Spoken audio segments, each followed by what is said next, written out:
Hello दोस्तों, हम बात करते हैं 9th maths chapter number 5 Euclid geometry. ठीक है, समझेंगे ध्यान से। बच्चों को थोड़ा टफ लगता है चैप्टर, तो मैं बताता हूँ इसके अंदर क्या क्या चीज़ें आपके लिए बहुत ज़रूरी है जो आपको याद भी रखनी है। ठीक है बेटा, तो व्हाट इज़ ज्योमेट्री? ज्योमेट्री क्या है? ज्योमेट्री मेज़र, ज्योमेट्री जो है बेटा वो क्या है? एक मेज़र है, मेज़रमेंट है। ठीक है, मतलब किसी चीज़ को नापना। In a mathematics we teach geometric by learning about 2D shape यानी कि ट्राइंगल, क्वाड्रिलेटरल और सर्कल, और 3D शेप यानी कि क्यूब और सिलेंडर और क्यूबॉइड। तो ज्योमेट्री में हम 2D और 3D शेप की बात करते हैं। ठीक है बेटा, इसके बाद इसने बोला है कुछ यूक्लिड्स डेफिनेशन से कुछ। A point is that which has no part. भाई पॉइंट अगर मैंने लगा दिया ऐसे करके तो इसका कोई पार्ट नहीं होता।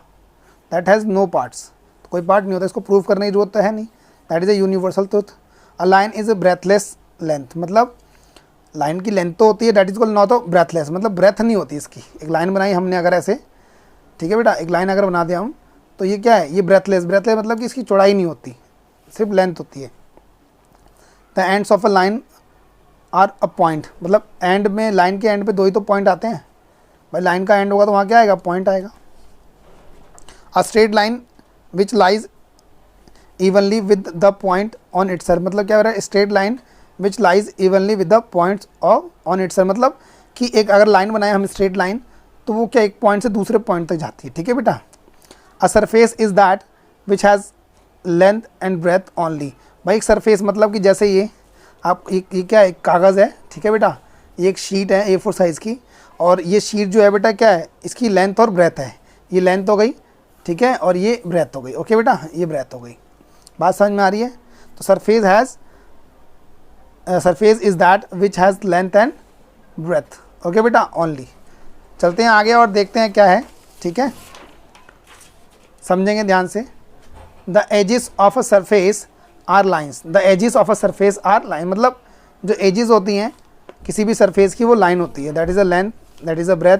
ठीक है, दैट इज लेंथ और ब्रेथ, तो ये क्या होंगी? It's a line. A plane surface is a surface which lies evenly with the straight line on it sir, मतलब जो भी सरफेस बनता है बेटा एक स्ट्रेट लाइन को ड्रॉ करने से ही बनता है। अगर मैं कोई बॉक्स बना दूं, ठीक है बेटा, तो ये क्या है? That is a straight line. ये स्ट्रेट लाइन है, ये स्ट्रेट लाइन है, ये स्ट्रेट लाइन है, ये स्ट्रेट लाइन है, जो पॉइंट टू पॉइंट मिलकर एक प्लेन फिगर को, सरफेस को बनाते हैं। ठीक है बेटा। अगली बात क्या बोल रहा है बेटा? What is the difference between axioms, postulates and theorems? Axiom and postulates are the universal truth. ये दोनों बातें जो हैं बेटा वो क्या हैं? ये यूनिवर्सल ट्रूथ है। इनके लिए जो है प्रूफ की रिक्वायरमेंट नहीं होती। जो चीज़ें पता है हमें कि होनी है, यही यूनिवर्सल ट्रूथ है, उसको हम चेंज नहीं कर सकते। ठीक है बेटा, they can not be prove, हमें प्रूफ नहीं कर सकते हम उन्हें। Usually postulates are used for the universal truth in geometry and axioms are used to everywhere, मतलब एक्सियोम जो है बेटा वो हम हर जगह यूज़ कर सकते हैं, और जो पोस्टुलेट्स है वो यूनिवर्सल ट्रूथ है। किसके लिए? सिर्फ ज्योमेट्री के लिए। ठीक है बेटा। Both mean the same thing, मतलब दोनों का मतलब जो है बेटा वो सेम है, दोनों की जो मीनिंग्स है वो सेम है। ठीक है बेटा, तो चलते हैं देखते हैं क्या है। Theorems are the statement which can be prove. Theorem जो होती है बेटा वो क्या होती है? वो एक स्टेटमेंट होती है जिन्हें हमें प्रूव करना होता है। एग्जाम्पल के लिए अगर मैं बोल दूँ पाइथागोरस थ्योरम, ये हमें प्रूव करनी पड़ती है। ठीक है बेटा, बात क्लियर हो गई? What is the Euclid geometry? Euclid geometry क्या है? Euclid was a teacher of mathematics, ठीक है बेटा, explain geometry and it's concept. भाई यूक्लिड एक मैथमेटिक्स के टीचर थे जिन्होंने क्या करा? ज्योमेट्री को और उसके कॉन्सेप्ट को जो था वो एक्सप्लेन किया। ठीक है बेटा, इस चैप्टर के अंदर हम क्या पढ़ने वाले हैं? We study Euclid ideas for geometry. Geometry के लिए जो यूक्लिड्स ने आइडिया दिए थे उनके आइडियाज़ के बारे में हम इसमें डिस्कस करेंगे। ठीक है बेटा, देखते हैं यहाँ पर क्या है। सम यूक्लिड एक्सियोम्स, हमारे पास एक्सियोम लिखे हैं कुछ के 7 एक्सियोम्स होते हैं, और ये 7 के 7 बेटा आपको पता होने चाहिए। अगर आपको याद नहीं होंगे तो आप जो है एग्ज़ाम में इन्हें लिख नहीं पाएंगे, और आपके एग्ज़ाम में जो है बेटा ये लिखने के लिए आते हैं 2 या 3। आपसे बोलेगा राइट डाउन 2 एक्सियोम्स या 3 एक्सियोम्स, ऐसे बोल सकता है। ठीक है, तो things which are equal to the same thing are equal to one another, मतलब कोई भी चीज़ जो है अगर अपने आप के इक्वल है तो वो तो भाई ऑब्वियस ही बात है इक्वल होगी। विच आर, देखो बोला things which are equal to the same thing, कोई भी चीज़ एक दूसरी चीज़ के इक्वल है तो भाई आपस में इक्वल हो गई ना दोनों, तो ये बात थी। That is a universal truth. इसके जैसे बोला है if equal are added to equal the whole are equal. दो पार्ट इक्वल हैं, उनमें अगर कुछ ऐड कर दिया जाए, दोनों तरफ सेम चीज़ ऐड कर दी जाए तो होल पार्ट भी बिल्कुल इक्वल हो जाएगा।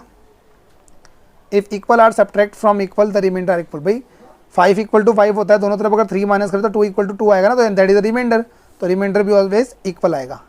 Things which are coincide with one another are equal to one another. Things which are coincide मतलब कोइंसाइड मतलब मान लो एक लाइन है हमारे पास और एक दूसरी लाइन इसी के ऊपर, that is called the coincide, तो वो इक्वल होंगे ना आपस में, ठीक है बेटा।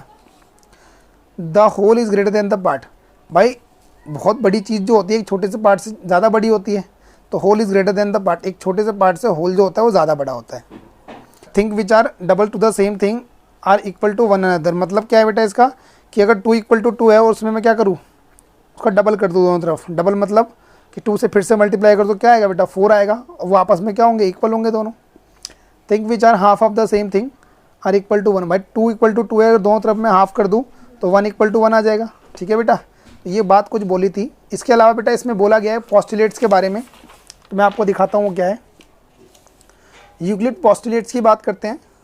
अ straight line may be drawn any one point two another point, कह रहा है कि एक स्ट्रेट लाइन को अगर हम ड्रॉ करें तो एक पॉइंट से लेकर हम दूसरे पॉइंट तक ड्रॉ कर सकते हैं उसे, दैट्स अ यूनिवर्सल ट्रूथ।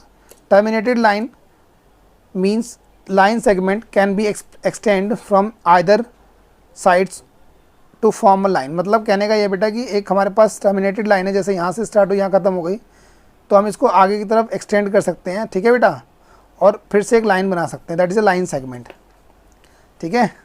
या इधर से एक्सपेंड कर दो तो ये भी क्या बन जाएगा, एक लाइन सेगमेंट ही तो बनेगा। ऐसे दिखाते हैं, जैसे मान लो ए बी है तो A B is a line segment, ठीक है। A circle can be drawn with any centre and any radius, भाई कोई सर्कल अगर हमें ड्रॉ करना है तो हम किसी भी एक सेंटर से सर्कल ड्रॉ कर सकते हैं, या हमें रेडियस मालूम हो तो हम उसके थ्रू सर्कल ड्रॉ कर सकते हैं, ठीक है बेटा। और right angles are equal to one other, भाई ऑब्वियस सी बात है, राइट एंगल का मतलब होता है 90 डिग्री, और सारे राइट एंगल क्या होते हैं, आपस में इक्वल होते हैं। If a straight line falling on two straight lines make the interior angle on the same side if taken together less than 2 right angle, कहने का मतलब क्या है बेटा ये कि हमारे पास 2 लाइनें हैं ऐसे करके, ठीक है, और मैं ऐसे करके अगर ले लूँ तो इन दोनों का जो सम होगा वो क्या होगा, 180 से कम होगा। इस बात को ये बोल रहा है इसके अंदर, ठीक है बेटा, कि 2 लाइनें हमारे पास, भाई two straight lines make interior angle on the same side taken together 2 right angles, मतलब 180 डिग्री से क्या होगा, ये लेस देन होगा ये दोनों का सम, ठीक है बेटा। तो ये इसने यूक्लिड पोस्टुलेट्स में बात बोली थी, ओके, समझ में आया होगा आपको, ठीक है। तो बोला प्लीज़ अगर आपको ये वीडियो अच्छी लगे तो प्लीज़ हमारे चैनल को लाइक करें, शेयर करें एंड सब्सक्राइब करें दूसरों को, ठीक है बेटा। Thank you so much for watching this video.